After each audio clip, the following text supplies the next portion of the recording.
Okay, so we have about 6 outlines we need to cover.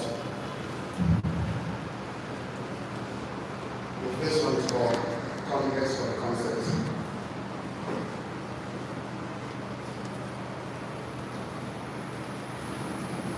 And it's not one of the realm of evidence.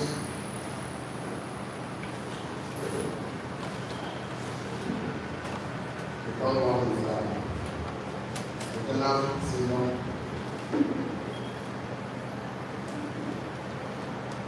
Number 4, stirring the gift. Other things we discussing today. Stirring up the gift. And number 5, we're looking at grace as power. Okay, and number 6, God's guarantee. And take away. And take away. So, a little revision for all of us that are here, who were not here yesterday, is that the two sides of the same coin is the gift and the calling. So, for the gift and the calling of God are irrevocable. So, when God gives someone, that is actually called him to use the gift. When somebody has a call, you always come with a gift to fulfill the call. So, have you seen your family, in your business, in any way you find yourself? If there is no gift, there is no gift without a call, and there is no call without a gift. Each is a clue to discovering the other. God does not change his mind when he gives you with ideas, with talent, with innovations. They change your mind, even if you resist it. So he won't force you, and he's not making any mistake. So he also did not make a mistake. So we discussed yesterday that there is no part of that we are all designed and destined to play a part in God's master plan. As an entrepreneur, you are a gift to your nation, you are a solution to a nation, you are a solution to people. God has gifted everyone he called. So we discussed that we are called, we are gifted, and we have what it takes to fulfill the purpose as an entrepreneur. So that's what we did as context for the concept. So we now have to discover about the area of greatness, that any place God will put you, any arena you'll find yourself. Okay, I missed this. Perfect. So any arena that God will put you there, that are full with people with criticism, that will sabotage you, that will hate you, that will not love you. So any position you will find yourself, just know that you have to survive. And there's a strategy we discussed last week, that God sent us as sheep in the midst of wolves. We should be wise as serpents. We should be harmless as dove. So we don't want to go there, but we said yesterday about arena of greatness, that the gift of man maketh a room for him and bring him before great men. So your gift will open doors for you, will make ways for you, and will invite you to the arena of greatness, the circle of influence, and of course, the place of abundance. So the arena of greatness is reserved for people who know their gift, who own their gift, who develop their gift, and who utilize their gift. So we know that all things work together for good, for those that love God, for those who are called according to his purpose. So your blessing is linked to your calling, and is evidence in your gift. So the arena of greatness demands that you should yield to your calling and develop your gift, because you must discover it, develop it, and deploy it. Gain mastery and utilize your gift to the service of humanity, to the glory of God. So we discussed that once you can identify your gift, what God has sent you here to divinely, deliberately, intentionally, that what happens, that anybody that calls you will be cursed, anybody that bless you will be blessed. It happens everywhere, that when a man fulfills his purpose, there are some people, witches and wizards can never come close to them, not because they are born again or not, but because they really find themselves in the plan and purpose of God for their life. And it already happened because yesterday we have to jump to Jonah syndrome. That's where we stopped yesterday. Did we get to Jonah syndrome? Okay, we did not get to Jonah syndrome. But we mentioned that that your gift is like a magnetic field. That whatever, if somebody blessed you, the person will be blessed. If somebody cursed you, the person will be cursed. Because once you find, that's what we start. So the next thing we are going to discuss now is Jonah syndrome. So put it down. Let's start from there today. I believe we can cover 2-3 outlines today, so that at least the Jonah syndrome simply made us understand that when a man resists the purpose of God for his life, no matter how far he runs, no matter how far he goes, God will be patient with him. Nature is always patient with us. God is always patient with us. So when you receive the call of God over your life, it may lead you to the series of downward steps, emotionally, spiritually, and directionally. Okay, we need to write that down. Write it down. When a man receives the call of God over his life, When a man receive a call of God over his life, when any man receive a call, resist the call of God over his life. Resist the call of God over his life. When any man resists the call of God over his life, it may lead to series of downward steps. Series of downward steps. When any man resists the call of God over his life, it may lead to the series of downward steps, emotionally, spiritually, financially, and directionally. So, when any man resists the call of God over his life, it may lead to a series of downward steps, emotionally, spiritually, financially, and directionally. So it's always happened. And last time I told you, I gave a clue of what God plans for me and you. And I'll still give a clue today. And it's not part of the class, but it's one I normally do. I've seen it like some. I said that once you actually waking up in the morning and start thinking about yourself alone, it's called good idea. It's not good idea. When you think about other people, others, it's called God's idea. It's not God's idea. Now, for yourself, you can have what they call achievement. It's an achievement. But if you do it for other people, you have what they call fulfillment. It's not fulfillment. Fulfillment is that you are doing what you are doing for yourself, but you do it for others. That's when fulfillment comes. For yourself, you can just be that you want to become a doctor. For other people, you want to own a hospital so you can employ other doctors to work. Or for yourself, it's just a dream. It's not dream. Then do that thing for other people. Do that. Do just that. Turn that dreams to other people. Become destiny. It's not destiny. So for yourself, it's just passion. It's not passion. But do it for other people. It's called purpose. It's not purpose. For yourself, it's just a career. It's not career. But for do it for other people, it's called calling. It's not calling. And so on and so on. So the plan is that you should not be thinking of yourself, me and I. Start thinking about other succession, legacy. That's where you can have fulfillment, fulfill destiny, purpose, and calling. And it's a long list. So you see, the moment someone says, I don't want to live my life to improve others, impact life, contribute, make impact, make a significant, of course, solve a problem, meet up in it, okay? It might lead to downward steps, emotionally, spiritually, financially. He happens to, of course, Jonah. Yet God misses provide a way for him to come back to his purpose for his life. He was actually sent to serve, to go to the city of Nineveh. The guy started running around, and he started running, everything started going down. He said, if you read the scriptures, he said he went down to Tarshish, he went down the ship, he went down the basement, he went down to the belly of the fish, down. So every step Jonah took away from his calling, assignment, purpose, of course, that God would design and purpose for him, out of the God's plan, took him to downward steps. It was a big challenge. So I always tell people, don't wake up in the morning and start thinking about yourself, me and I. It's not that it's bad, it's good, but there's something better than that. You can actually do something better. Start thinking about how you can add value to people. I always say, if you're looking for money is even the newest thing. Because money is a reward for solving a problem. Money is a reward for making impact. Money is a reward for being significant. Money is a reward for creating value. Money is a slave of value. Money should not be the thing you should look for in life. You should look for value. Money will look for you. There's something that money the answer to. Boy, value, either product or services. Once you bring it to the marketplace, it can solve a problem, meet a need, you can exchange it. That's what will happen. The only difference is that you need to package it and make it premium to get a premium price for it. So I would like us to, because I didn't want to spend so much time here about Jonah syndrome, was that if you resist to live for others, you resist to make impact, to resist to have a succession plan, it might lead to downward steps, financially, emotionally, spiritually, and it's not good for you. It will delay your success growth as an entrepreneur, as a businessman, because entrepreneurs improve the value of things, make it better. Business is transaction, relationship skill, because technical skill is not a business skill. So business is transaction, is relationship, communication, association. See, people would like to do business good, they know, they like and trust. So let's begin to look at some things, how to stay up the gift. Because most of us say, okay, how do I stir up my gift? It's very, very important, because we need to do this as an entrepreneur. Write on your notes, stirring up the gift. I have to spend some time here, because a lot of us say, I know saying you give a thing at the field do when I do I'm effortlessly, even when nobody's paying me, even when the rough is rough, I will still do, because a man with a purpose, a man with vision, a man with an idea will make progress in the roughest road. A man without purpose will be complaining, even on the smoothest road. The economy is hard. Nobody's helping me. I'm boss, so so you see, he has no purpose. He's going nowhere. You see, I feel something. If you wake up in the morning, no purpose, no goal, no vision, no direction. Without a goal, you are going nowhere. you can never achieve a goal you never set. So looking at it today, how to stay up your gift is very important. But I'll give you a clue. Then I will now go and discuss with you. So that clue will help us. I think this clue, it took from 2 Timothy 1 verse 6.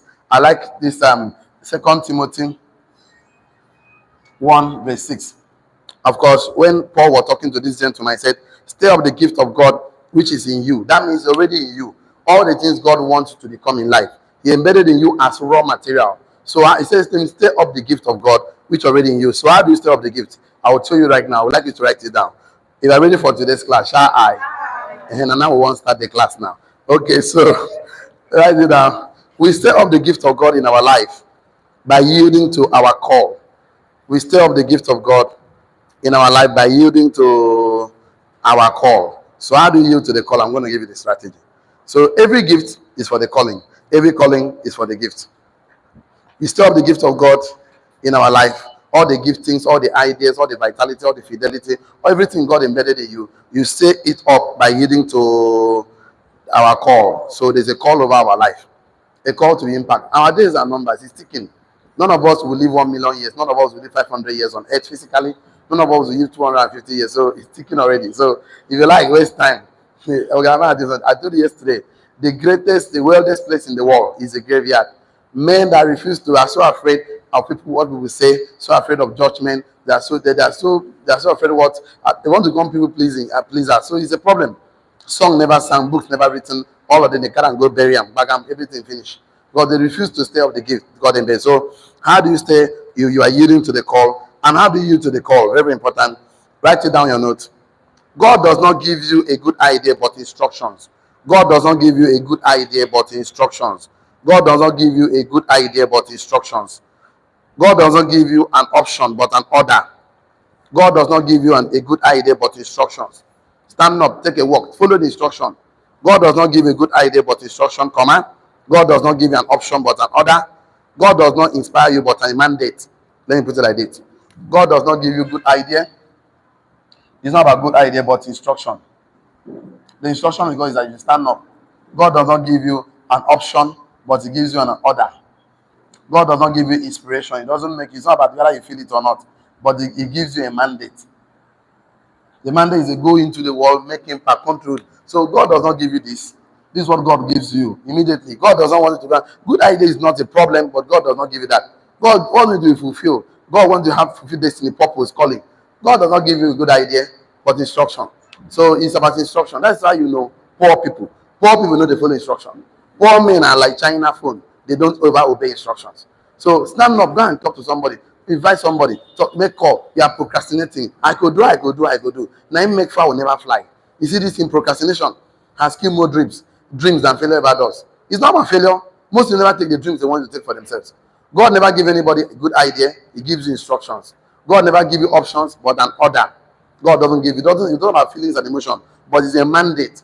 I must stand up in my family. It will be shown that a man like me came to this world. I must remove my family. Collectoral property is not your birthright. Say no, poverty. It's not your birthright. It's not. Don't transfer it to the next generation. It go end. Your partner only 50 billion for you, no wahala. You know, just leave 50 billion. You leave them idea, not because the transfer of wealth is not the transfer of car, land, house. It's not that it's bad, but the transfer of ethics, knowledge, discipline, concept that created that idea, that created that wealth. So that's how you know that you are actually yielding to a call. That's why you can stay up your gift. How do you? Let me give you something that will put the icing on the cake. If I put it like writing number 1 under stealing of gift, write it down. Divine vision comes with a mandate, not just an inspiration. Divine vision comes with a mandate, not just an inspiration. A mandate to create product or services, a mandate to take action, a mandate to obey. Divine vision comes with a mandate, not just an inspiration. God lays in your heart to start producing cement, sugar, flour, rod. This one you say, nyana. Oh my God, I go do them. Hunger we go wire we do back to back. Divine vision comes with a mandate, not just an inspiration. Divine vision comes with a mandate, not just an inspiration. Number 2, vision is not an idea, it's an instruction. Vision or God's vision is not an idea, but an instruction. Put it like that.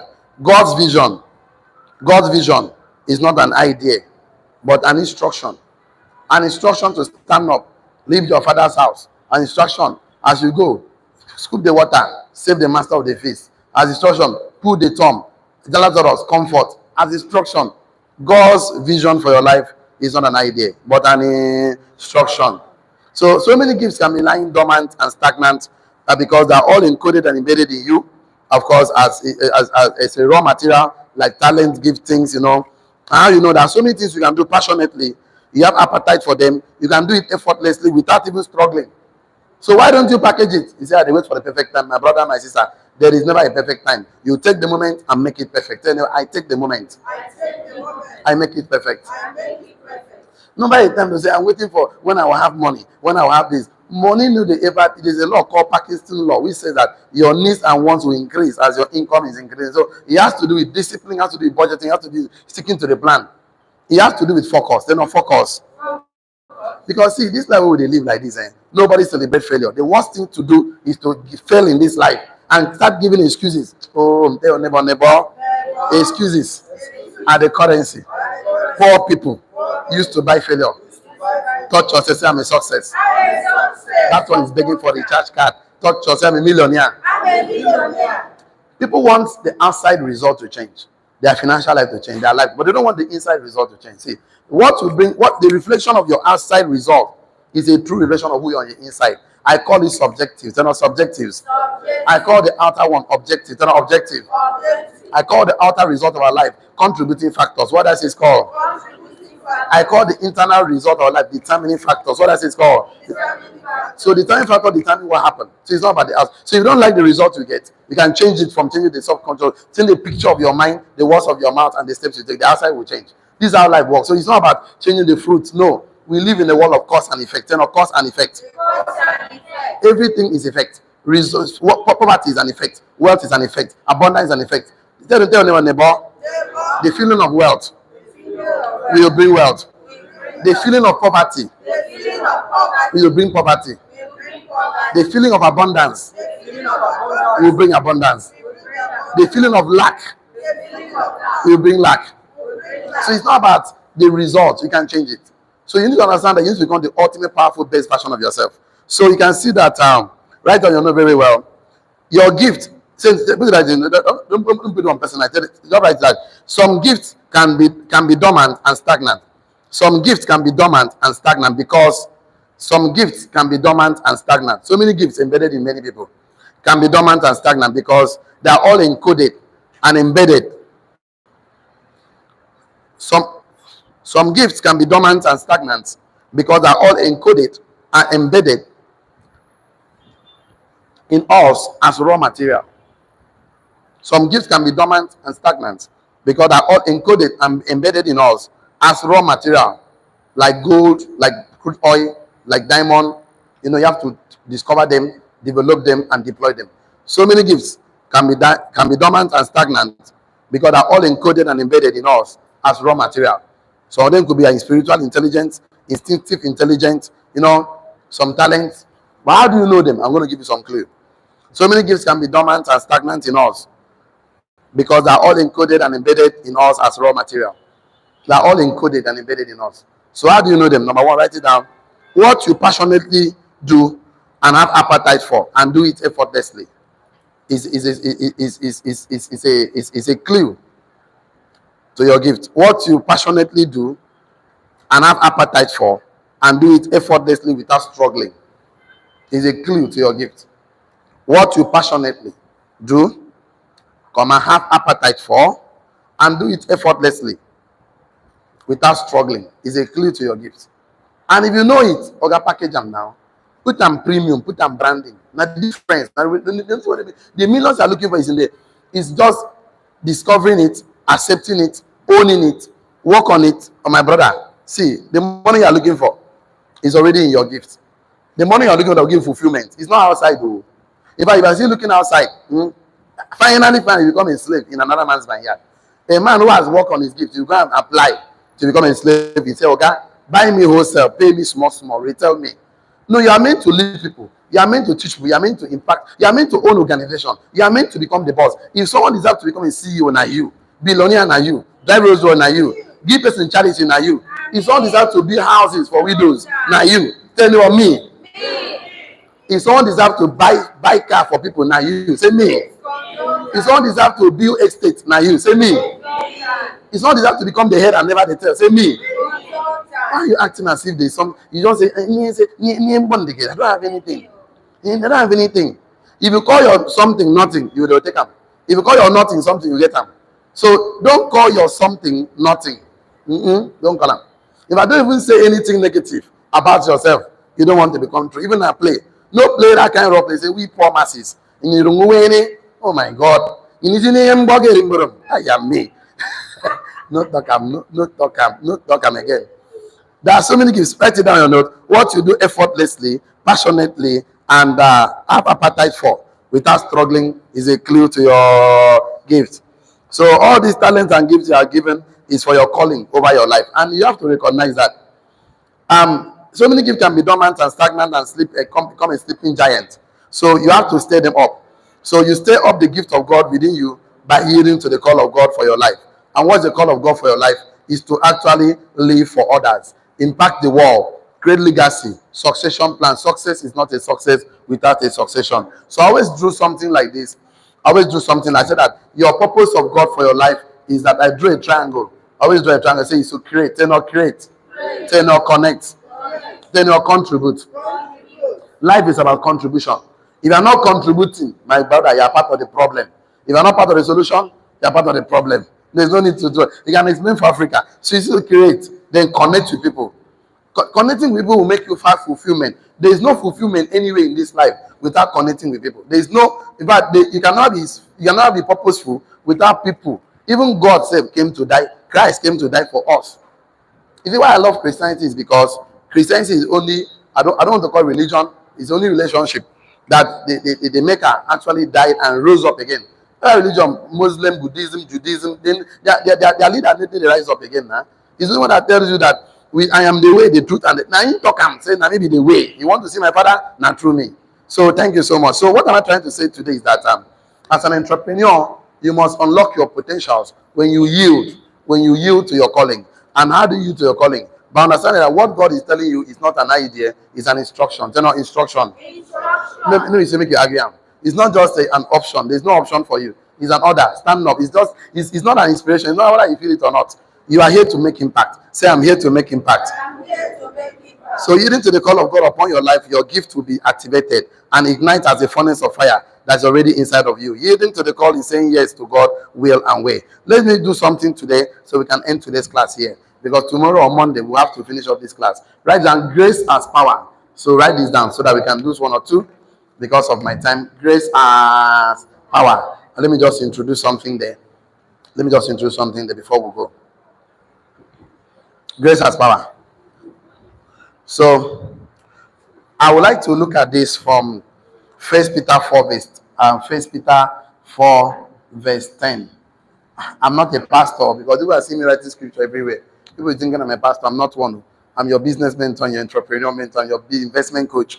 So he says something, each of us has received gifts and ministers to one another as a steward of the manifold grace of God. So each of us receive gifts. To do what? To minister to one another. So the gift is for others. You say, me, myself, and I. No, you are missing the whole thing. It's called good idea. You can have achievement too, but forget about fulfillment. So the gift, of course, we receive is to minister to one another. And still what? Because this thing be like marathon. No be in a relay race. No be just 100 meters. We don't call it baton. Papa, mama, we born. You don't give opportunity to be alive. You don't give baton. You don't start your race already.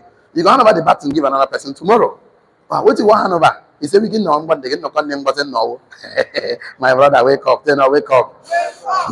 So right now, I will go to this class. On your very important. The arena of greatness is not a safe place. The arena of greatness is not a safe place. It's a dangerous place filled with snakes, sharks, wolves. The arena of greatness is not a safe place. That's why I always say, be as wise as serpent. I'll give you some strategy how to survive with your gift. The arena of greatness is not a safe place. It's a dangerous place filled with snakes, sharks, wolves.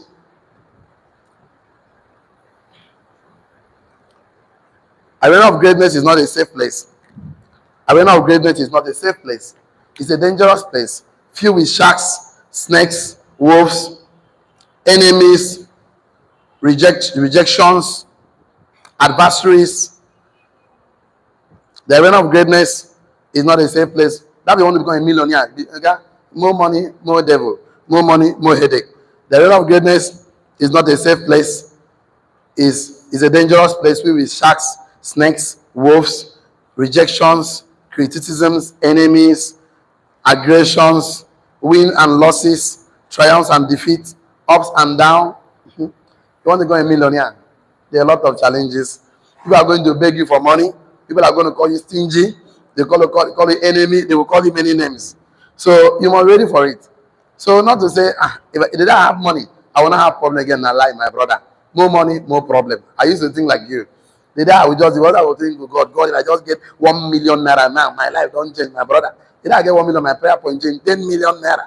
Did I get 10 million prayer point 50 million? Did I get some prayer point 100 million? One day, we're going to go praise God. Did I see 100 million from my account? I'm not going to this stop again. It even pay 100 million. Sure. My brother, God forgive me. I need 500. Did I get 500? My prayer point change. So the thing comes with so many demands. Did I say I want car? I don't buy two. I don't buy three. I don't buy four. I don't buy five. They go, I want money to buy a car for my father. Did I bought ladies for my father? My prayer point change. As I want to send my sibling to UK, when I send out to UK, my prayer point change. You have to understand that this thing, you prepare your mind. That's I tell you, you don't prepare a future for a child. You prepare a child for the future. Tell neighbor. You don't prepare a future for a child. You prepare a child for the future. In fact, one of the books I read, I love so much, The Richest Man in Babylon. When the guy was sending his son, he gave him 5 bags of gold and 5 talents. But the boy took take the talent. He carry gold, the buga, burn the money, chop him, enjoy. Poverty show for him body. Now one thing comes to him, ask himself a question. Wait, my papa give me something beyond money, beyond gold. He go open the talent. He now say, Joy, here I wish he has seen this idea, this talent, this idea, this wisdom, for losing gold. But nevertheless, I'm going to work with the talent. You open the talent and you open the 5 locks of gold, the laws, and begin to read them and begin to apply them. Because you must apply. I told you, the world will not pay you for the knowledge you receive, the teaching you receive. The world pays you for the knowledge you apply. They not apply. That's what the world pays you. You have to apply those things the father told him about money, about wealth. The subject of money cannot be overemphasized, because if you can solve money problem in your life, you solve 50% of your problem. The main one are kindness, love, peace, those kind of a thing. So I would like to end up with this, because let me not go there. We will can't take us long thing. We'll just end like this. Okay. Let's end this way. Write on your notes. Being at the top will make you the topic and the target. And being ahead of others will make you to become headline. Be ready for it. Being at the top will make you to become the topic and the target. And wanting to be at the head will make you to become the headlines. So prepare for it. Want to be at the top, want to be a millionaire, want to be an entrepreneur, investment, just worry. You become the topic and the target. They will talk about you. So get used to it now. I'm telling you. The instructions are get used to it. You want to be at the top, you become the topic and the target. You want to be ahead of others, you become the headline. So we just stop there for today because of my time factor. The class is 8 to 9. And so sorry, we start late, just a minute to 9. So we just spend at least 20 minutes to talk, but it's fine. It's not about the long talk, it's about the impact it makes and, of course, the capacity to make it reality in your life. So you want to be at the top, you become the topic and the target. You want to be the head of other people, you really become a headline. People talk about me a lot. One day people call me someone that they're discussing, you say, no worry, it's part of the process. They say we talk about Tinubu, talk about the vice president, talk about the Senate president, talk about your governor. They're used to it. The one I like past was Buhari. Buhari will tell you, I'm not aware. The more he say, you're not aware. So because Pastor Chris of Christ Embassy said that people that talk about him, he doesn't care. They don't talk about him, he doesn't care. He said, do you know why? He said, because they are not the factor. They're not factor. They are not the factor. So the man get peace of mind. 81 Toko, Bagbe, he said that people are entitled to their opinion. After all, people's opinion don't pay your bills. Tell your neighbor, people's opinion don't pay your bills. Get used to it. Get used to it. So you want to become an entrepreneur, you want to unlock your potentials of your gift. Once you start it, they will start saying you are using the evil spirit. They told Christ now. In fact, the day you start telling people about your dreams, like Joseph, enemy, the Bible said that the brother hated him the more. In fact, they even started plotting how to kill him, how to sell him, So because he has a gift. Even one day, David talks, say, the word will be given to a man that will kill this man, this Goliath, this son of God. The brother see and say, bros, what did you do for you? Come over this place. You know, that's it they be. We want to exercise, okay, they will shout on you, they will talk you down. I would have mentioned something today, but let me just do it for the next class. So that is not bringing somebody now doesn't make your own to be higher. Not trying to be envious or jealous of somebody. It's not trying to make your own better. I define envy as desiring someone else's gifts. You know, you think that this person, this guy, where this thing, let me so get them. Jealousy is feeling that the person doesn't deserve it. So I want to talk about it more next time because I'll give you some strategy for achieving your greatness with your gift so that the world can pay you premium.